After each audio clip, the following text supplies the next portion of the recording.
Good evening, time traveler. Get comfortable, take a deep breath, and prepare for a journey into one of history's most legendary cities. Tonight, we're going to experience what it was really like to live in ancient Babylon, the jewel of Mesopotamia, the city of Hammurabi's Code and the Hanging Gardens. But forget the images of golden palaces, mystical wisdom, and architectural wonders stretching to the heavens. That's not our story tonight.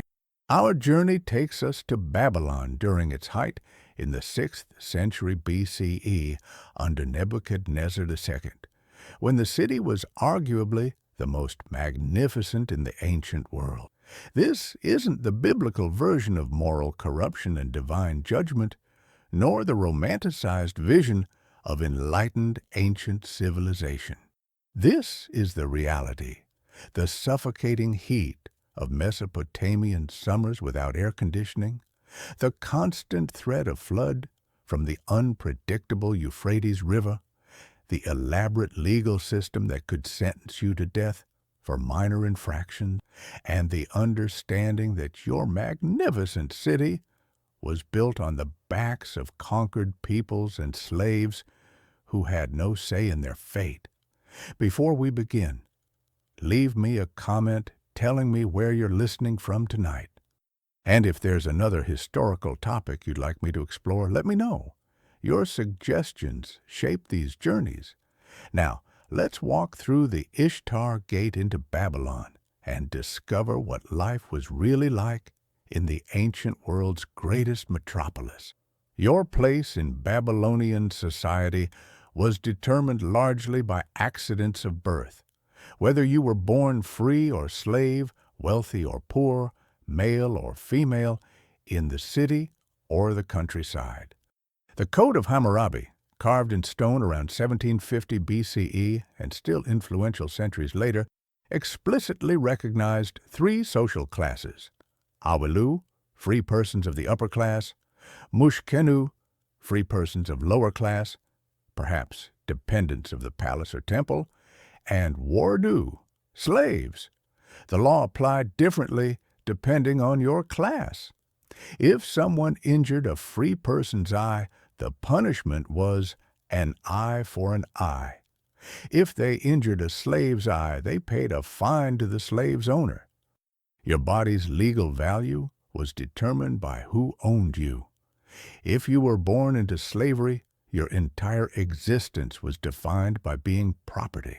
Slaves in Babylon came from multiple sources: prisoners of war from Nebuchadnezzar's many conquests, children born to slave parents, debtors who sold themselves or family members to pay obligations, criminals sentenced to slavery as punishment.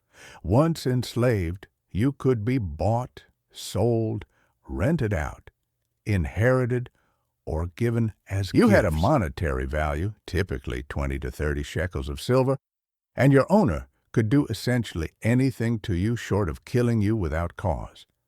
And even that prohibition was inconsistently enforced. Daily life for a slave meant endless work with no compensation beyond basic survival needs. If you were owned by temple, you might work in temple workshops making textiles, brewing beer, or grinding grain. If you were owned by palace, you might work in royal workshops, construction projects, or agricultural estates. If you were owned by private citizen, you did whatever work your owner required: domestic service, agricultural labor, skilled crafts, if you had training. The work was hard, the hours were long, and you had absolutely no say in what you did, where you went, or how you were treated. Some slaves had it marginally better than others. Skilled slaves, scribes who could read and write cuneiform, craftspeople with specialized abilities, managers who oversaw other workers, were valuable enough that owners treated them somewhat better to protect their investment. These slaves might live in relative comfort, earn small amounts of money through side work, even owned property in limited circumstances. But they were still property, their circumstances entirely dependent on owner's whim, their children born into the same bondage. If you were born free but poor, life was only marginally better. You weren't property, but you also had few resources and limited options. Most free commoners were farmers working land that belonged to temple, palace, or wealthy landowners. You might technically own a small plot yourself, but more likely you rented land and owed a portion of harvest as payment. The Mesopotamian climate was brutal for agriculture. Scorching summers with temperatures reaching 120 degrees Celsius, minimal rainfall that meant complete dependence on irrigation from the Euphrates and Tigris rivers, and soil that became salinized over time from repeated irrigation, gradually reducing fertility. Your day as a farmer began before dawn to avoid worst heat. You rose from your sleeping mat in your mud brick house, 1 or 2 rooms shared with entire family, animals, and stored grain, and went to the fields. Irrigation was constant work. The rivers flooded unpredictably, sometimes too much and sometimes not enough. You had to maintain canals, dig channels, operate shut-off devices, counterweighted poles with buckets, to lift water from river to field. It was back-breaking labor that never ended because water never stopped being essential and systems never stopped needing maintenance. The crops you grew were limited to what could tolerate the climate. Barley was the staple grain, more salt-tolerant than wheat, able to grow in the difficult conditions. Date palms provided fruit, shade, wood, and fiber. Vegetables like onions, garlic, and cucumbers grew in gardens. Legumes like lentils and chickpeas provided protein. But yields were unpredictable. A bad flood year could destroy everything. Locusts could descend and devour crops overnight. Salinization could make fields suddenly unproductive. You lived with constant uncertainty about whether next harvest would feed your family. The heat was relentless and inescapable. Mesopotamian summer was furnace that made outdoor work during midday genuinely dangerous. Heat, exhaustion, and heat stroke killed people regularly. You worked early morning and late afternoon, sheltering during the hottest hours in shade of your house or under palm trees, but even shade provided limited relief when ambient temperature exceeded 110 degrees. You drank constantly, water, beer, which was safer than water and provided calories, date wine when available. Dehydration was constant threat. The architecture reflected climate's demands. Houses had thick mud brick walls that insulated somewhat against heat, small windows to minimize sun exposure, and flat roofs where you could sleep on hot nights when indoor temperature was unbearable. Many homes had courtyards in the center where families spent much of their time open to sky but biting shade and catching any breeze. But cooling was minimal. There was no ice, no refrigeration, no air conditioning, no escape from heat except waiting for season to change. Dust was omnipresent. The dry environment meant that everything generated dust. Walking, working, wind. Dust infiltrated your house no matter how carefully you swept. It covered your food, your bedding, your skin, your hair. You breathed it constantly, developing chronic cough that most people simply accepted as normal. Eye infections from dust and glare were common. Respiratory diseases were endemic. The city was beautiful from a distance, but living in it meant perpetual grit in your mouth and eyes, and access to it determined much of your daily routine. The Euphrates River ran through Babylon, and an elaborate system of canals distributed water throughout the city. But this water was rarely clean. Upstream users contaminated it with waste. Animals drank from it and defecated near it. People bathed in it, washed clothes in it, and dumped garbage into it. Waterborne diseases, dysentery, typhoid, parasites were constant threats. You drank the water anyway because you had no alternative, but you knew that any bout of diarrhea could be fatal, particularly for children and elderly. Beer was actually safer than water because brewing process involved boiling, which killed pathogens. Babylonians consumed beer constantly, not to get drunk, but as liquid nutrition and hydration. Beer was made primarily from barley, flavored with dates and other ingredients, and came in various strengths and qualities. Weak beer was daily drink for everyone, including children. Stronger beer was for celebrations and religious offerings. Beer production was primarily women's work, done in homes and in temple breweries. It was beverage that defined the culture to the extent that breaking bread and sharing beer was metaphor for hospitality and civilization itself. The Code of Hammurabi governed virtually every aspect of life, with 282 laws covering everything from property disputes to family relations to professional standards. The code was publicly displayed so anyone could theoretically know the law. Though since most people couldn't read cuneiform, they depended on scribes and judges to interpret it.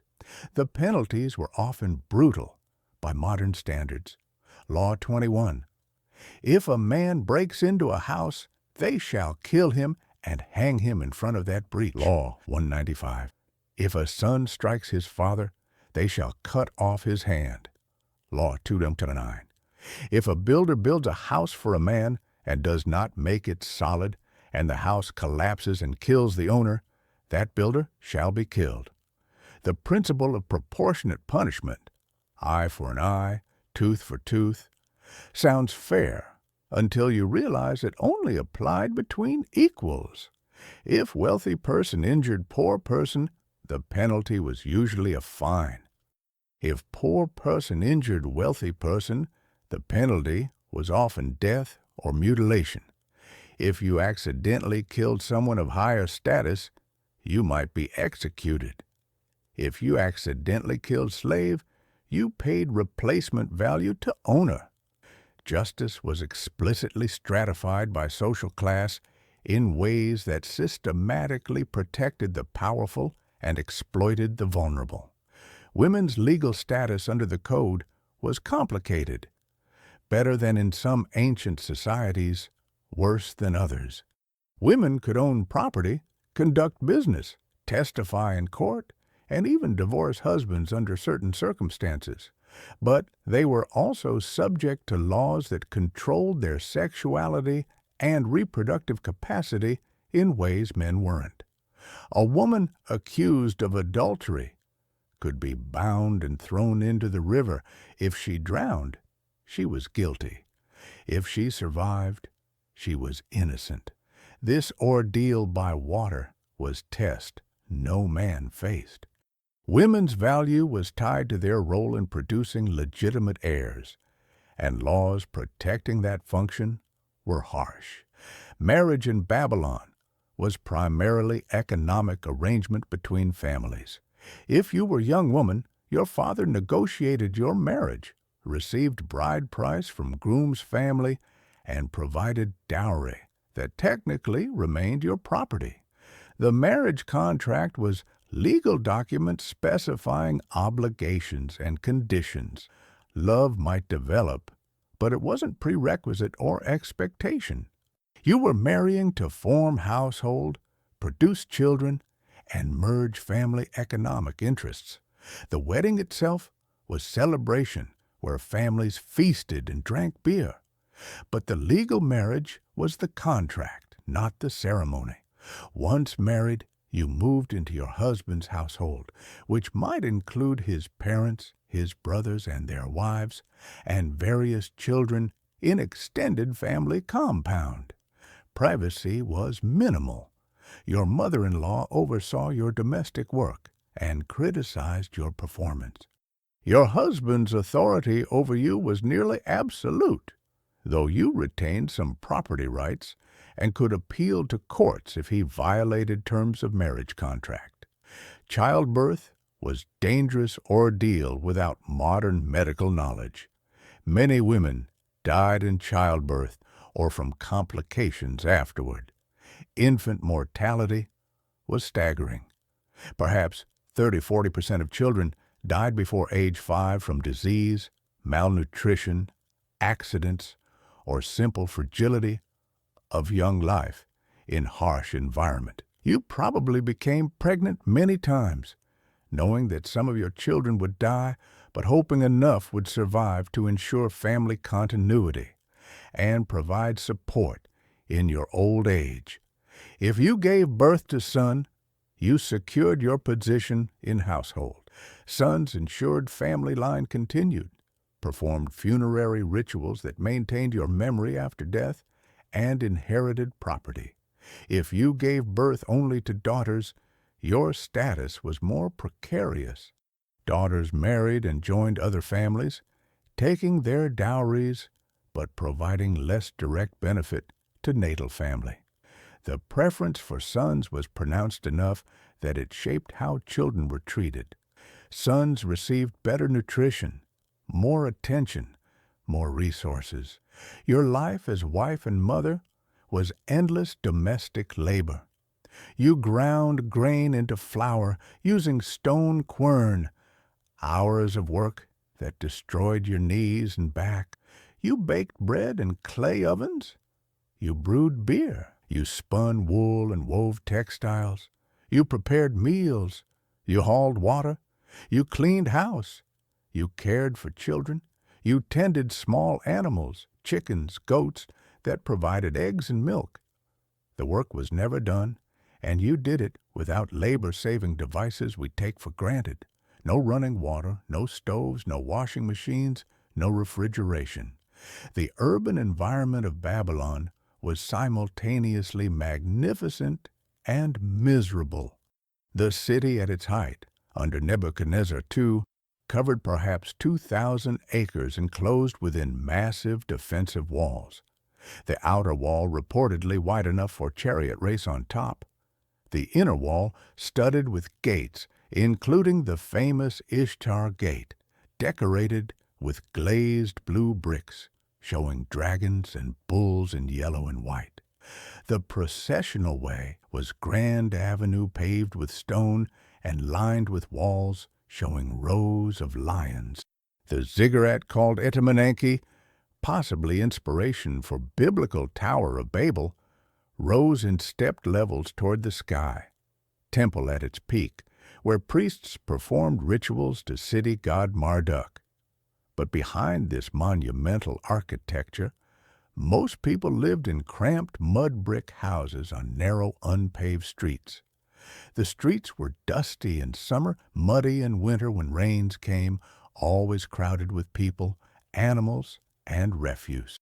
There was no garbage collection. You threw waste into street where it accumulated until heavy rain washed some of it toward river or into drainage channels. The smell was overwhelming. Human waste, animal waste, rotting food, unwashed bodies, smoke from countless cooking fires. Every ancient city smelled terrible, and Babylon was no exception, despite its grandeur. Sanitation was primitive. Some houses had private bathrooms with clay pipes draining into cesspits or street channels. But many people used public latrines or simply designated areas at edges of neighborhoods. Waste disposal was a problem that ancient cities never really solved. Disease spread easily in these conditions. Typhoid, dysentery, and other fecal-oral diseases were endemic. Clean water was scarce, and the distinction between drinking water and sewage was not well maintained. The marketplace was center of daily life for those not tied to agricultural work. If you were craftsperson, merchant, or laborer, you went to market to sell your goods or services. The noise was cacophonous. Vendors shouting, customers bargaining, animals bellowing, craftspeople hammering and sawing. The smells were intense: spices, fish, sweat, animals, sewage. The crowds were dense, pushing, jostling, occasionally erupting into arguments or fights over disputed transactions. Commerce in Babylon was sophisticated for its era. Silver was standard of value, though most transactions used barter or credit rather than physical metal. A shekel of silver could buy about 300 pounds of barley, roughly 3 months' food for one person. Prices were regulated for some goods and services. Beer and bread had official prices. Professional fees were standardized.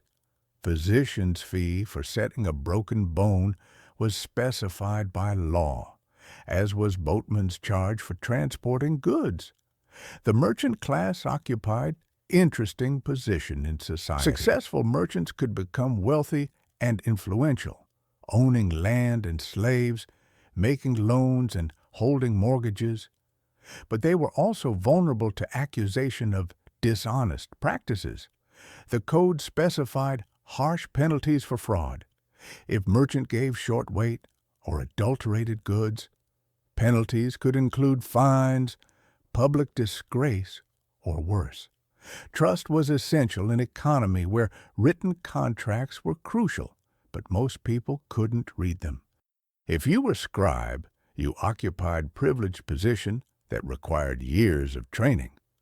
Learning cuneiform, the wedge-shaped writing impressed into clay tablets, meant memorizing hundreds of signs that could represent syllables, whole words, or concepts depending on context. Scribal education began in childhood and continued for years, involving copying standardized texts, practicing writing, learning mathematics, and studying traditional literature. The physical act of writing was demanding. Pressing reed stylus into clay required precision and produced hand cramps from hours of repetitive motion. But literacy was valuable skill that opened doors. Scribes worked for temples, palace, and wealthy merchants, recording transactions, copying legal documents, drafting contracts, maintaining accounts. You could earn comfortable living without physical labor. You had access to knowledge and stories that most people never encountered.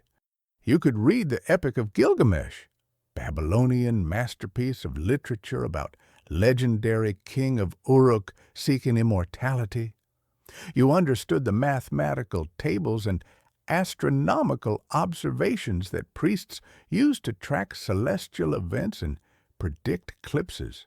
You were part of literate elite, perhaps 1% of population, which gave you status and security. Religion permeated every aspect of Babylonian life. The city was dedicated to Marduk, chief god of Babylonian pantheon, whose temple Esagila was center of religious and economic life. But dozens of other gods were worshipped. Ishtar, goddess of love and war; Shamash, the sun god and god of justice; Nabu, god of writing; Sin, the moon god, and countless others.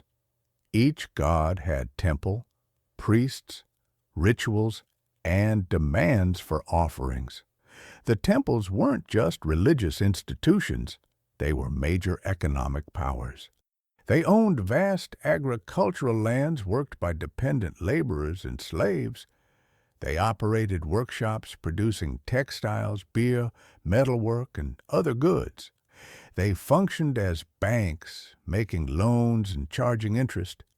They stored grain and other commodities, essentially managing a significant portion of cities' wealth. The priests who administered these institutions were powerful figures who combined religious authority with economic clout. Religious festivals punctuated the calendar and provided rare breaks from work routine. The Akitu festival, New Year's celebration lasting 11 days, was most important. It involved elaborate rituals, including symbolic reenactment of creation myth, where Marduk defeated chaos monster Tiamat, processions where god statues were paraded through streets, and ceremonies where king's authority was ritually renewed. For common people, it was opportunity to watch spectacle, consume extra food and beer provided as offerings, and participate in communal celebrations that affirmed social bonds. But religion also meant obligations. You owed portions of your harvest or income to temples. You participated in required rituals. You observed taboos and regulations governing daily behavior. Religious officials could declare certain days inauspicious for activities like travel or business, disrupting your plans. Priests interpreted omens that might require expensive purification rituals to ward off predicted disasters. Religion provided meaning and structure, but also extracted resources and limited autonomy. Medicine in Babylon combined practical knowledge with magic and religion in ways that made sense to practitioners, but produced mixed results. Physicians, called ASU, had genuine medical knowledge. They understood some anatomy from observing injuries and preparing bodies for burial. They knew which herbs had medicinal properties. Willow bark for pain and fever contains compounds similar to aspirin. Garlic for infections actually has antimicrobial properties. Various plants for digestive issues. They could set broken bones, stitch wounds, and perform minor surgeries. But diagnosis often involved divination and supernatural explanations. Illness might be attributed to offending a god, being cursed by witch, or possession by demon. Treatment combined herbal remedies with incantations and rituals. You might receive medicinal plant decoction while priests recited spells to drive out disease demons. If you recovered, both treatments were credited. If you died, it was attributed to will of gods or power of curse being too strong to overcome. The Code of Hammurabi specified fees for medical treatment, but also punishments for failures. If physician performed major surgery and patient died or lost eye, physician's hand could be cut off. This made physicians understandably reluctant to take risky cases. Wealthier patients who could afford treatment had better access to what medical knowledge existed.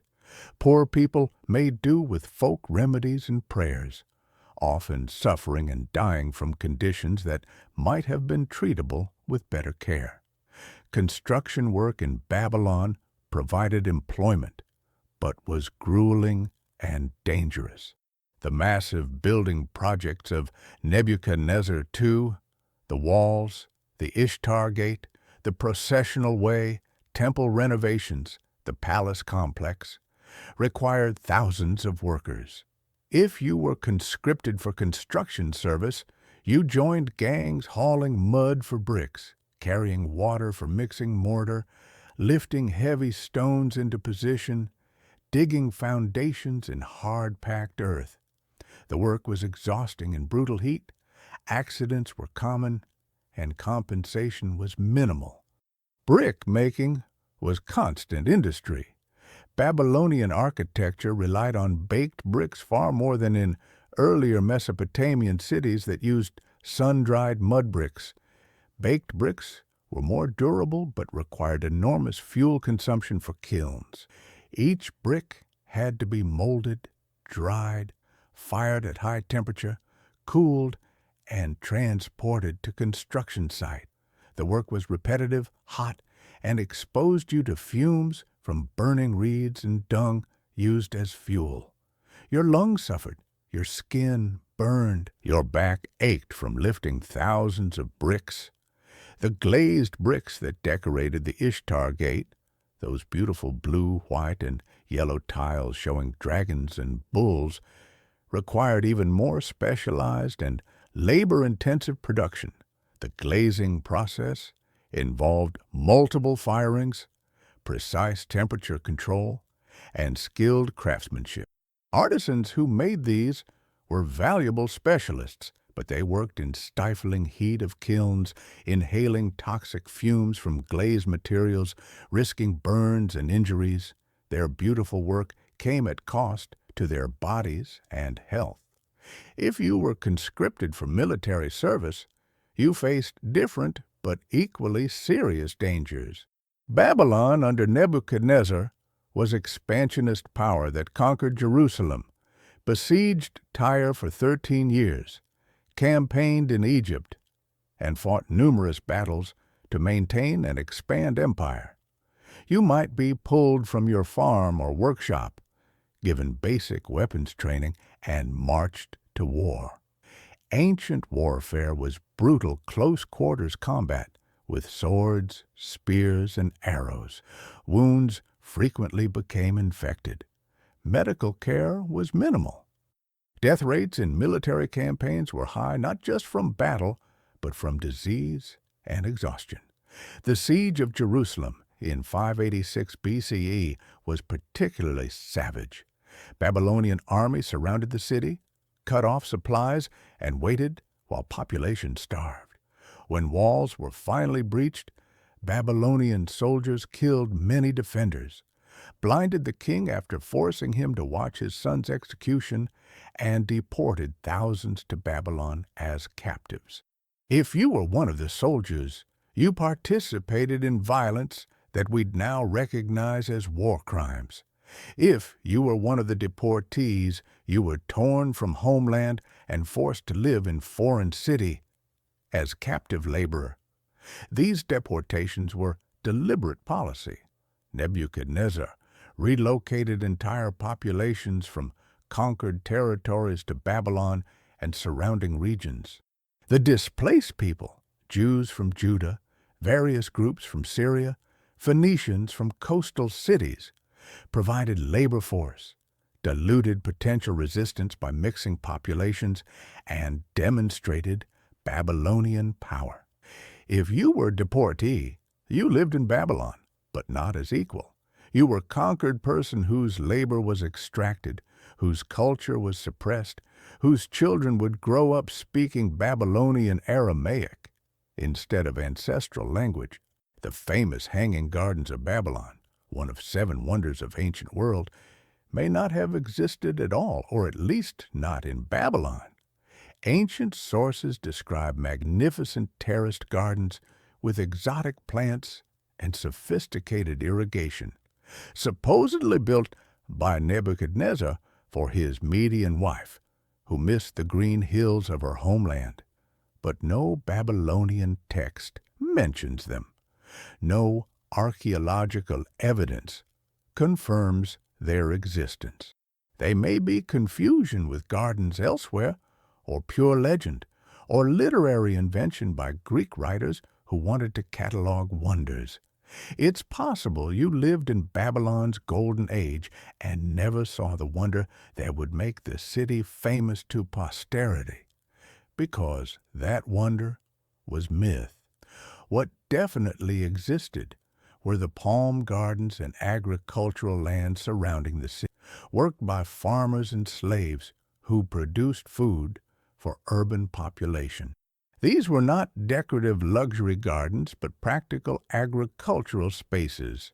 Palm trees provided dates, crucial crop that supplied sugar, calories, and trade goods.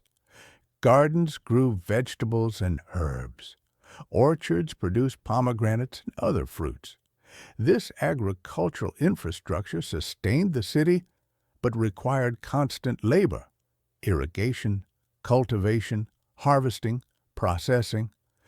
The workers who maintained it lived hard lives that tourists, romanticizing ancient gardens, never imagined. Daily life for most Babylonians involved constant negotiation with institutions more powerful than themselves.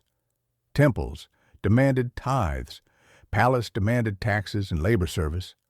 Wealthy lenders offered loans at interest rates specified by law, typically 20% annually for silver loans, 33% for grain loans, but collected brutally if you defaulted.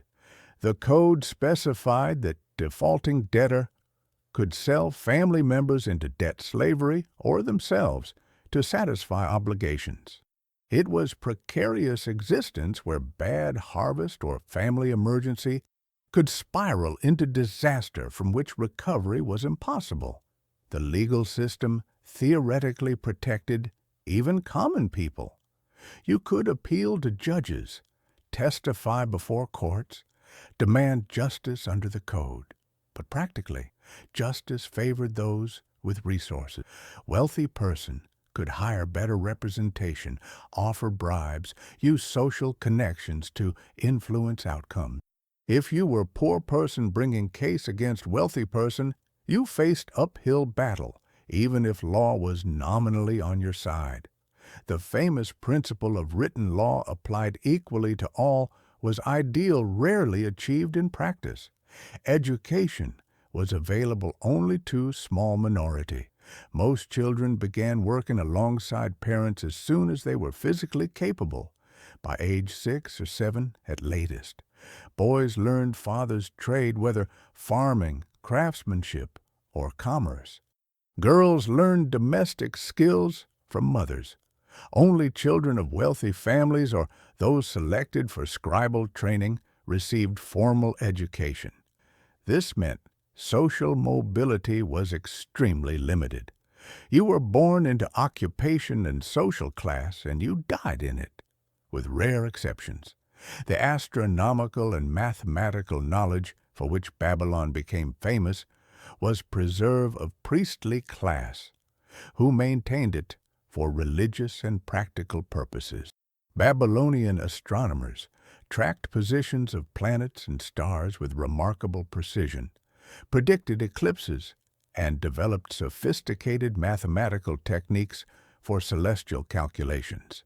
But this knowledge served primarily to maintain religious calendar, determine auspicious dates for activities, and demonstrate priests' special relationship with divine realm.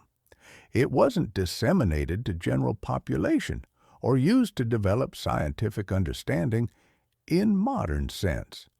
The mathematics itself was impressive. Babylonians used base 60 number system, which is why we have 60 minutes in hour and 360 degrees in circle. They understood quadratic equations, could calculate compound interest, and solved practical problems about field areas, grain storage, and construction measurements. Scribal students spent years learning these techniques, copying problem sets on clay tablets. But mathematics was tool for administration and commerce, not avenue to theoretical understanding or technological innovation. Technological stagnation was characteristic of Babylon despite its wealth and sophistication in certain areas. The basic tools and techniques of farming hadn't changed significantly in centuries. Architecture relied on same mud brick construction methods used for millennia. Metallurgy had advanced slowly from bronze to iron, but iron tools remained expensive and not universally available. There was no sense of progress or expectation that future would be substantially different from present. Innovation happened, but slowly and without systematic effort to improve conditions. This conservatism extended to social structures. Slavery was accepted as natural. Debt bondage was normal risk of life. Women's subordination to male relatives was unquestioned. Social hierarchy was divinely ordained.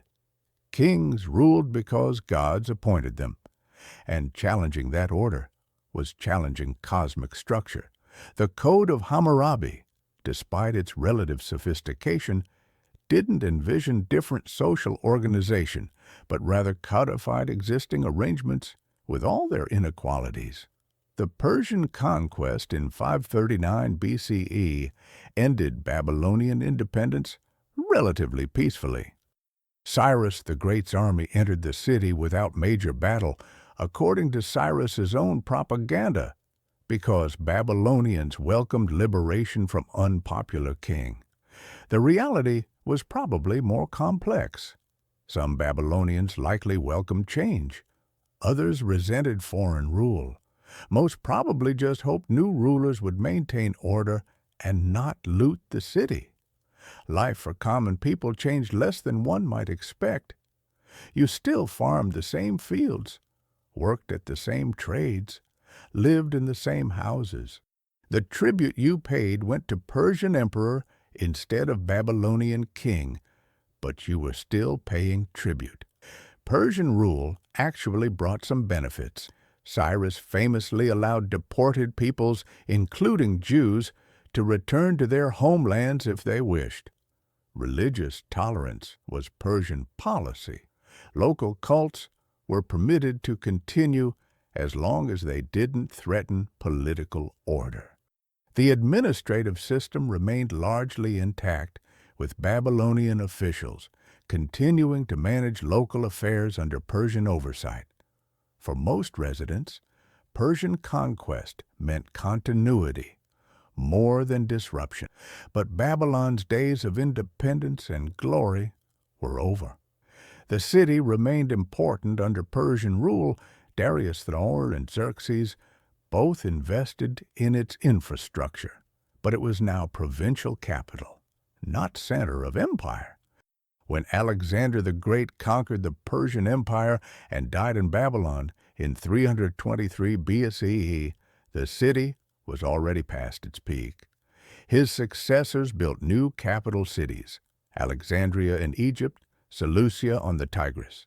Babylon's population gradually declined as people migrated to these new centers of power and commerce. By the time of Roman Empire, Babylon was largely abandoned. The magnificent buildings crumbled, the canals silted up, the walls collapsed, desert sands covered ruins.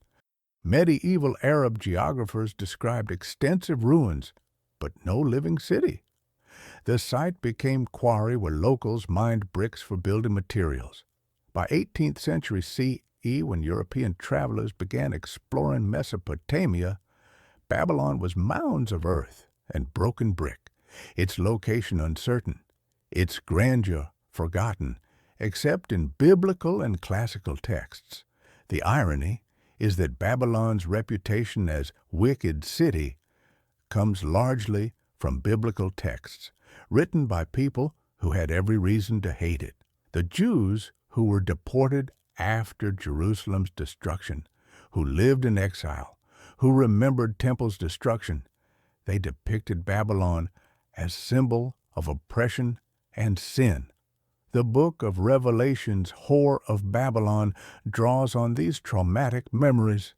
This one-sided portrait shaped Western imagination about the city for centuries, obscuring more complex reality.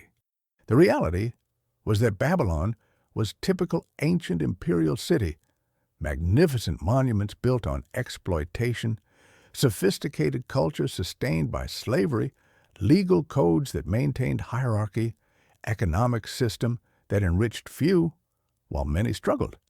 It was neither uniquely wicked nor unusually enlightened, but rather exemplar of what urban civilization looked like in ancient Near East. The grandeur was real. So was the suffering that produced it. Archaeological excavations beginning in 19th century have revealed much about how Babylonians actually lived. We found thousands of clay tablets recording mundane details, loan contracts, marriage agreements, business letters, administrative records, personal correspondence. These documents reveal ordinary people navigating life's challenges. A farmer pleading with official for extension on tax payment. A woman divorcing abusive husband. A merchant complaining about cheated transaction. a father arranging apprenticeship for son. These tablets humanize the past in ways monumental architecture can't. The Ishtar Gate is impressive, but learning about Babylonian named Nabishum-Ukin, who borrowed silver to start a business and struggled to repay loans, makes history personal. The Code of Hammurabi is historically significant, but reading actual court case where woman successfully sued for divorce because husband abandoned her shows how law functioned in real situations. These everyday documents reveal people who worried about money, loved their families, fought with neighbors, and tried to make decent lives in difficult circumstances. The comparison with modern cities reveals both differences and uncomfortable similarities. We no longer practice slavery legally, but we have economic systems that trap people in poverty with limited escape routes. We don't have explicit class-based legal systems like Hammurabi's Code, but we have justice systems where wealth dramatically affects outcomes.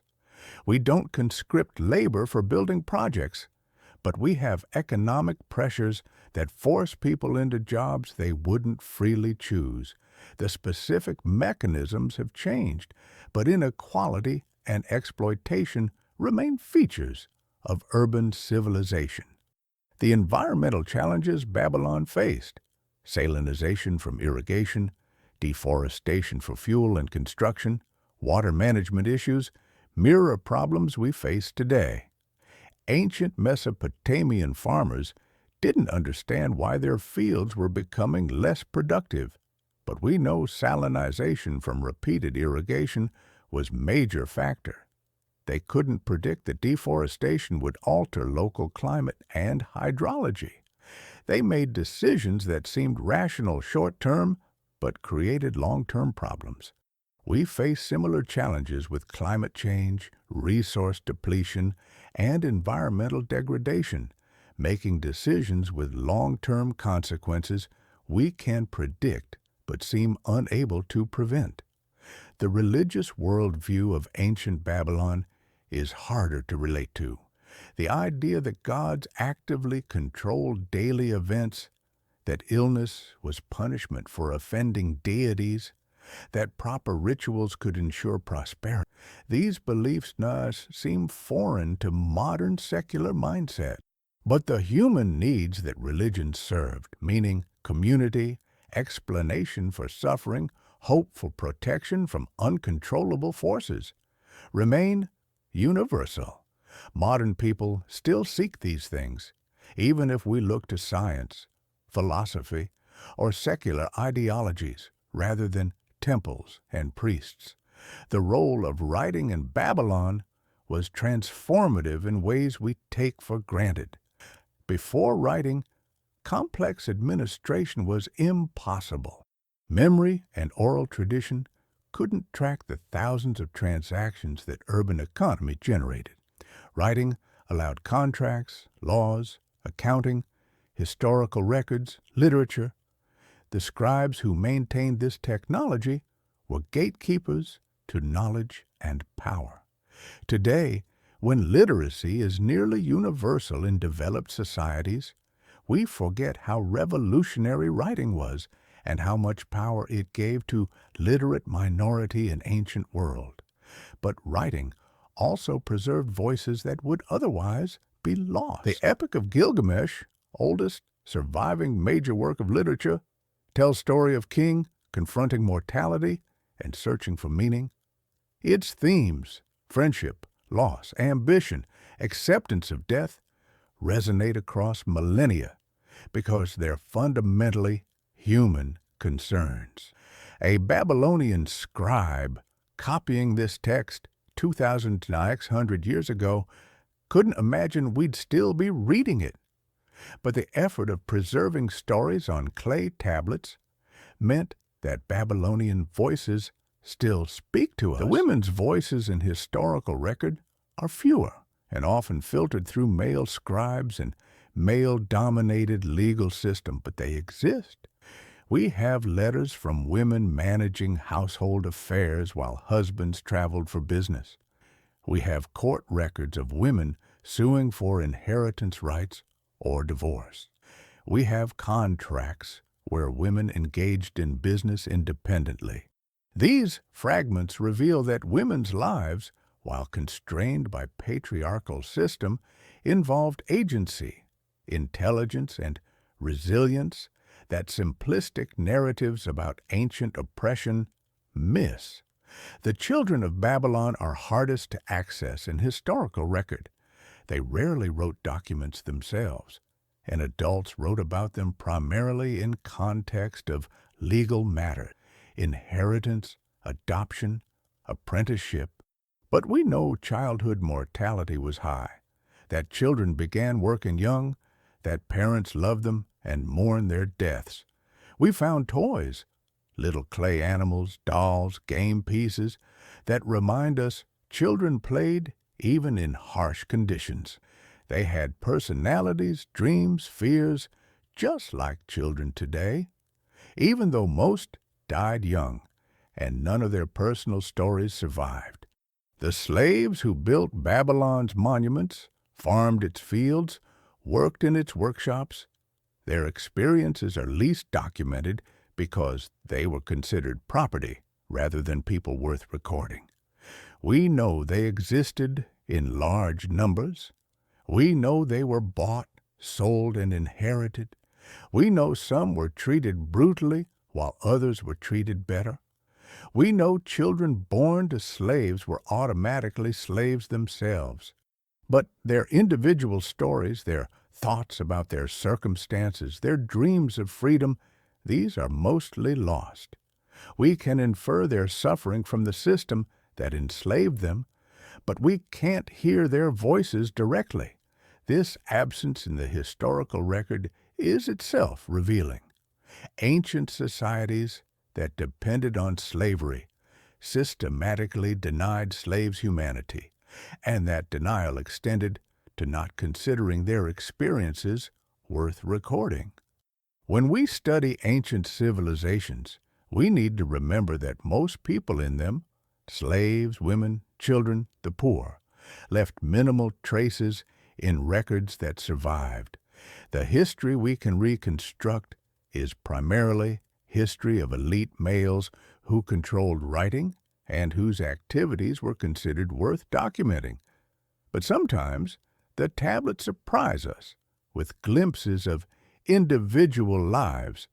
One tablet records complaint from a woman named Iltani, who rented a house but found it in terrible condition. Roof leaking, walls crumbling, vermin everywhere. She demanded rent reduction or repairs. Another tablet shows businessman named Idin Marduk writing to his son with fatherly advice about honesty in business dealings mixed with frustration that the son wasn't following instructions. These moments of personality breaking through formulaic legal language remind us that Babylonians experienced same emotions we do. Frustration with bad landlords, parental worry about children's choices. The archive of one family, the Agaby family, spans multiple generations and reveals how banking and business worked. They made loans, bought and sold real estate, invested in trading ventures, navigated changing political circumstances as Babylon transitioned from independent kingdom to Persian province. Their careful record-keeping has given us detailed view of economic life that we rarely get for ancient societies. But even this wealthy merchant family faced uncertainties, bad loans that weren't repaid, business partners who cheated, political changes that threatened assets. Success required constant vigilance and adaptation. The astronomical diaries kept by Babylonian priests are remarkable documents that recorded not just celestial observations, but also prices, weather, river levels, and significant events. For example, a diary from 423 BCE notes that on a certain date, barley cost 1 shekel per 3 measures, Dates cost 1 shekel per 2 measures, and the king seized the large amount of gold and silver belonging to the citizen of. These matter-of-fact notations of royal confiscation alongside commodity prices reveal how arbitrary power operated. Your property could be seized by royal decree without recourse. The Epic of Gilgamesh, preserved on tablets from various periods, tells us about Babylonian attitudes toward life's fundamental questions. Gilgamesh seeks immortality after his friend Enkidu dies, travels to ends of earth, meets immortal flood survivor Utnapishtim, but ultimately learns that immortality is impossible for humans. The gods gave humans death, but also the ability to create lasting works and be remembered.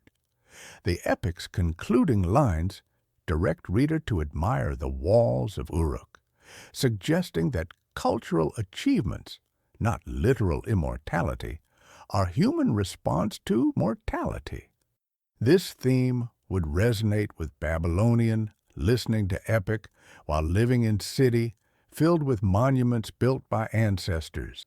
You knew you would die, but the city around you, with its walls, temples, and traditions, connected you to past and future. Your individual life was brief, but you were part of something larger. This wasn't false consolation, but realistic acceptance of human condition combined with pride in civilization's continuity. It was worldview that acknowledged limits while celebrating achievements. The lamentations for destroyed cities, literary genre in Mesopotamia, revealed darker side of this attachment to urban civilization. These poems mourned cities that had been conquered and destroyed, temples that had been desecrated, populations that had been killed or displaced.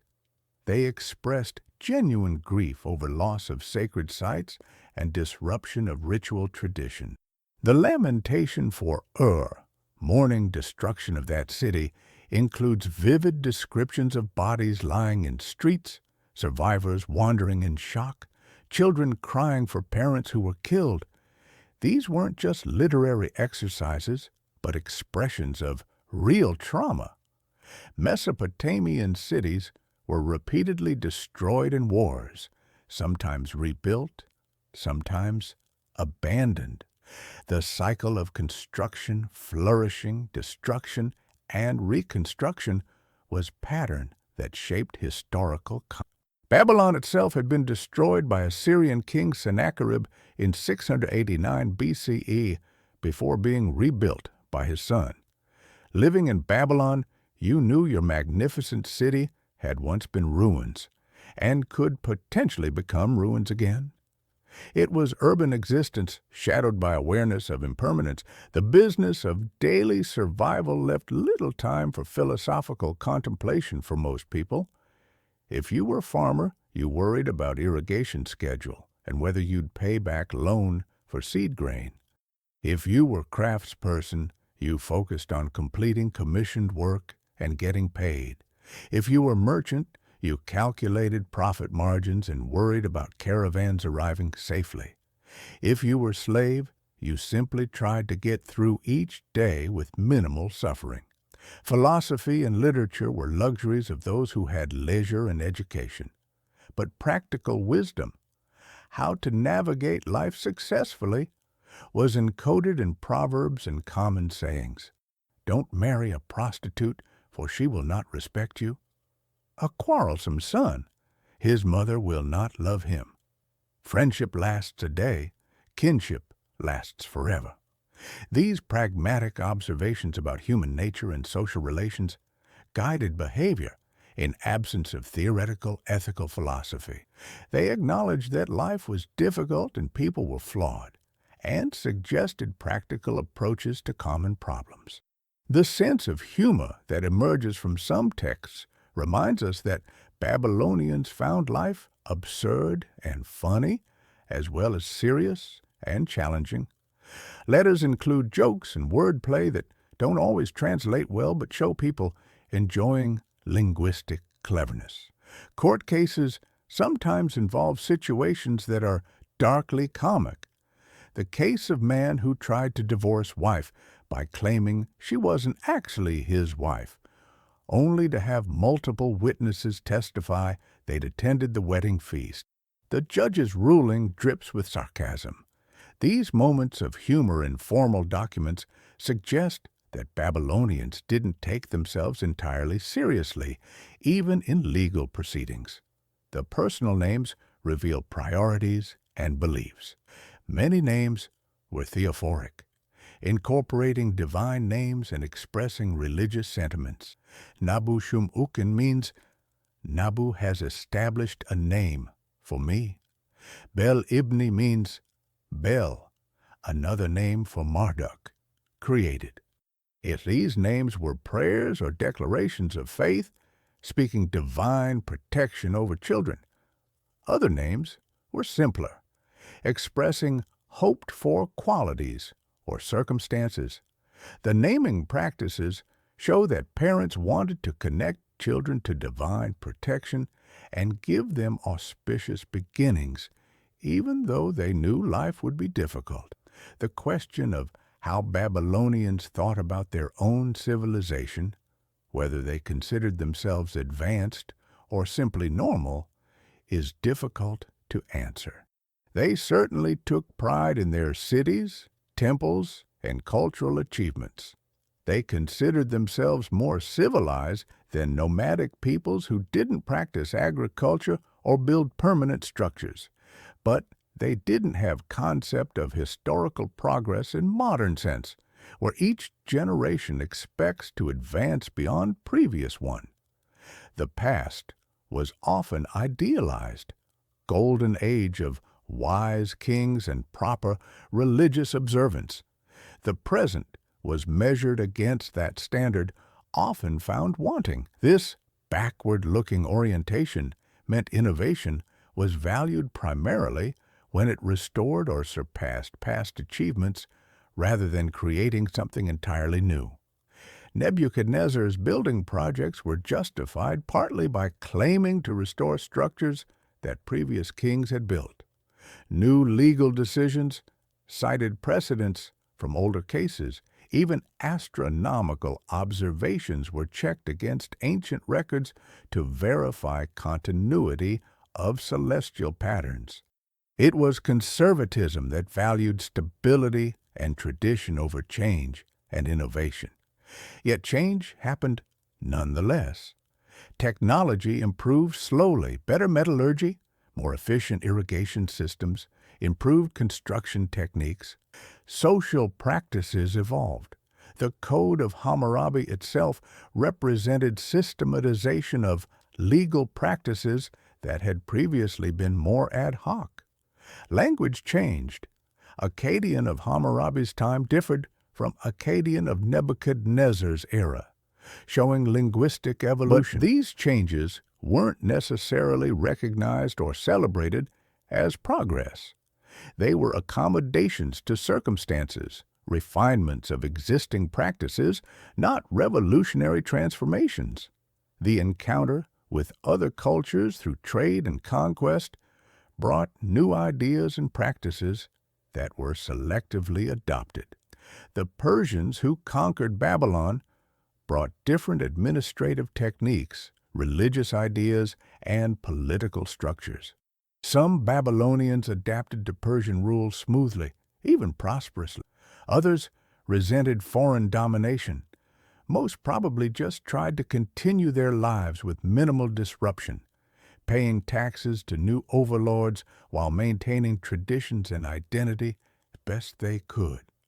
The legacy of Babylon to modern world is complex and often indirect.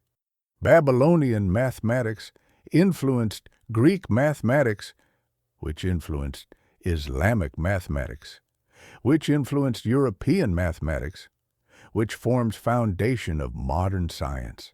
Babylonian astronomy's observations and techniques were transmitted through Greek, Arab, and European scholars and contributed to development of modern astronomy.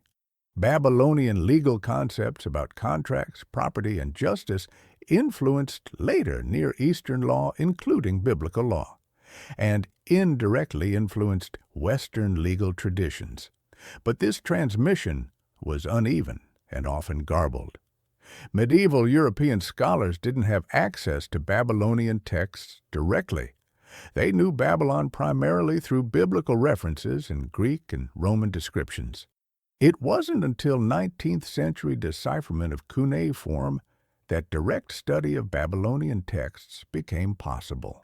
Scholars like Henry Rawlinson, who worked out how to read cuneiform, opened window into civilization that had been silent for 2 millennia. The modern nation of Iraq, which occupies much of ancient Mesopotamia, has complicated relationship with this history. Saddam Hussein actively promoted connection to ancient Mesopotamian civilizations, particularly Babylon, as part of Iraqi nationalism. He spent millions on reconstruction projects at Babylon, though these reconstructions were archaeologically controversial and damaged some areas. He had his name stamped on bricks used in reconstruction, mimicking Nebuchadnezzar's practice. It was appropriation of ancient glory for modern political purposes that mixed genuine pride and heritage with the Iraq War and subsequent instability damaged many archaeological sites, including Babylon. American military base at Babylon caused significant damage. Helicopter landing pads, trenches, vehicle traffic over ancient streets. Looters took advantage of chaos to ransack museums and dig illegal excavations.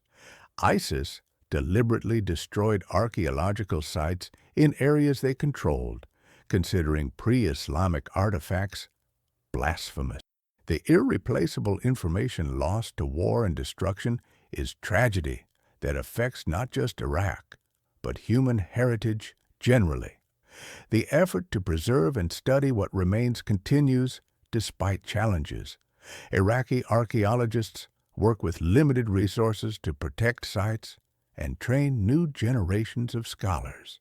International collaboration helps, though it's complicated by politics and history of colonialism in archaeology.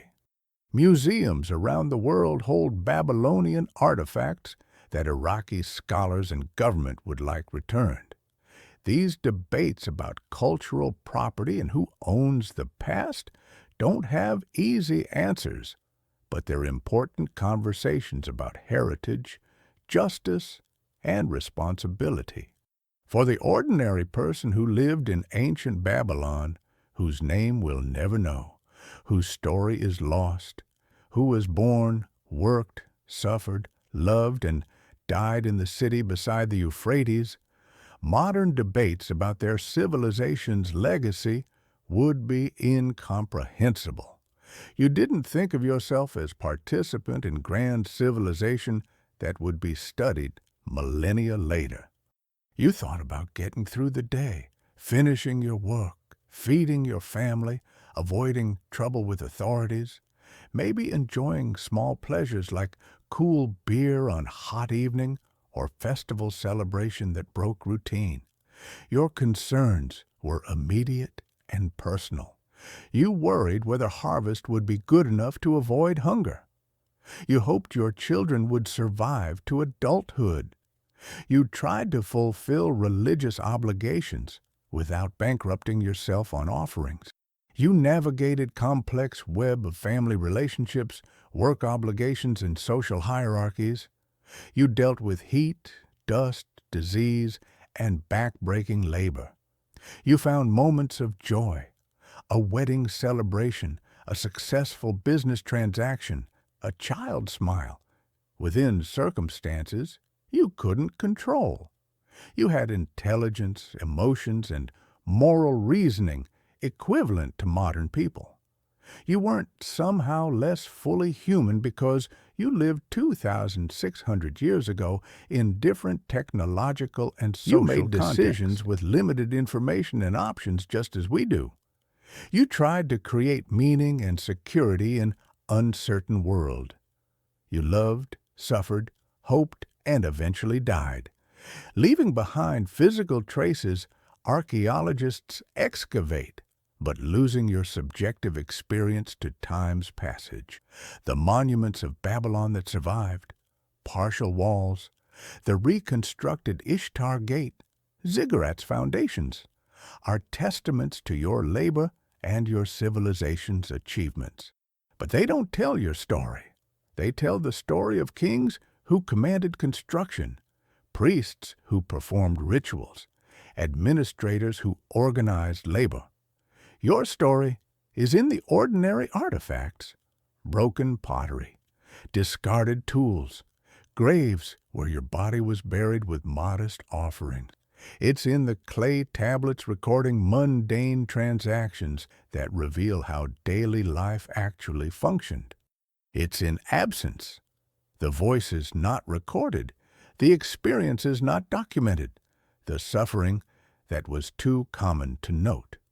So the next time you hear about ancient Babylon's grandeur, the hanging gardens that may never have existed, the Ishtar Gate with its blue glazed bricks, the great walls that enclose the city, remember the person who made the bricks, who hauled the water, who ground the grain, who paid the taxes that funded monumental construction while living in mud brick house with dirt floor. Remember the slave who had no choice in any aspect of existence. Remember the woman whose value was measured by her ability to produce sons. Remember the child who died at age 3 from disease that modern medicine would easily cure. Life in ancient Babylon wasn't adventure in exotic ancient culture or participation in great civilization's glory days. It was existence of hard physical labor in brutal heat with limited nutrition, constant threat of disease and violence, and complete subordination to social system that denied most people any real agency. The magnificence was real, but it was built on exploitation. The legal sophistication was genuine, but it systematically favored the powerful.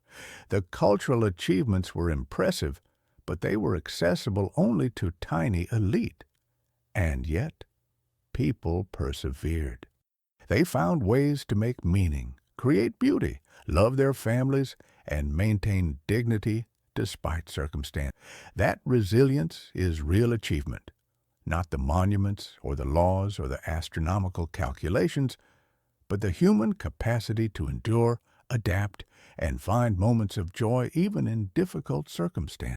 The Babylonians, who lived ordinary lives and left no names in history books, demonstrated courage and humanity that deserve recognition, even as we honestly assess the brutal systems they inhabited. The resilience required to live in ancient Babylon, to endure the heat, the labor, the disease, the social constraints, the arbitrary power of authorities, extraordinary, but also ordinary. It was what humans have always done when faced with difficult circumstances: adapt, persevere, find small joys and meanings, maintain relationships and traditions, and hope tomorrow might be slightly better than today. The Babylonians weren't superhuman heroes who gladly accepted hardship. They were people who had no choice but to cope with circumstances they were born into, making the best lives they could within severe constraints. This is what makes their humanity recognizable across millennia. The farmer worrying about debt, the mother grieving dead child, the merchant calculating risks, the slave dreaming of freedom, the scribe copying texts by dim lamplight. These are recognizably human experiences that connect us to people whose world was otherwise profoundly different from ours.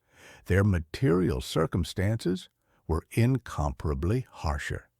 Their social structures were inequitable in ways we recognize as unjust. Their belief system seems strange to modern secular mindset, but their fundamental humanity, capacity for love, hope, fear, joy, suffering, remains constant.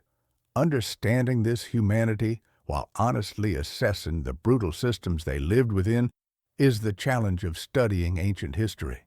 We can't romanticize Babylon as paradise lost or enlightened civilization, nor can we dismiss it as primitive barbarism unworthy of study. It was complex society that achieved remarkable things through methods we now recognize as exploitative, that provided meaning and structure to some while crushing others, that produced both beauty and suffering. It was, in short, human civilization in all its contradictory, magnificent, and terrible reality. The Babylonians left us monuments, laws, literature, astronomical records, and thousands of clay tablets recording mundane transactions. They left us legacy of mathematical and astronomical knowledge, legal concepts, architectural innovations, and literary works. But most importantly, they left us reminder that every civilization, no matter how magnificent its achievements, is built by ordinary people whose individual lives deserve recognition even as we study the collective structures they inhabited. The glory of ancient Babylon was real. So was the suffering that produced it. Both truths matter. And that is perhaps the most valuable lesson from ancient Babylon, that human achievement and human suffering coexist, that civilization's monuments often rest on foundations of exploitation, that progress for some comes at cost to others, and that honest history requires acknowledging both the magnificent and the miserable. We honor the Babylonians best not by romanticizing their civilization, but by seeing them clearly as people who built something remarkable under difficult circumstances while living within unjust systems they mostly couldn't change. Their lives mattered. Their struggles were real. Their achievements were genuine, and their humanity, preserved fragmentarily in clay tablets and archaeological remains, deserves recognition and respect even as we honestly assess the world they inhabited. This is the real Babylon, not the mythical whore or the romanticized ancient wonder, but the lived experience of real people in complex urban civilization that was simultaneously impressive and brutal, innovative and oppressive, magnificent and miserable. Both the grandeur and the suffering were authentic. Both deserve remembering. That was ancient Babylon, and so ends our journey through life in ancient Babylon. If you enjoyed this exploration of reality behind the legend, subscribe for more journeys revealing historical truths. Leave a comment telling me which aspect of Babylonian life surprised you most, or suggest another historical topic you'd like me to explore. Sleep well, time traveler, and maybe tonight appreciate that you have rights that aren't determined by social class, that you can read these words because literacy is universal rather than privilege of few, that you have access to medical care beyond herbs and incantations, that you aren't property that can be bought and sold, and that the magnificence you might encounter in your life doesn't require your enslavement or exploitation. Appreciate that you can learn about the past without romanticizing it, admire achievements without ignoring their costs, and recognize humanity of people across millennia without pretending their circumstances were better than they were. Sweet dreams.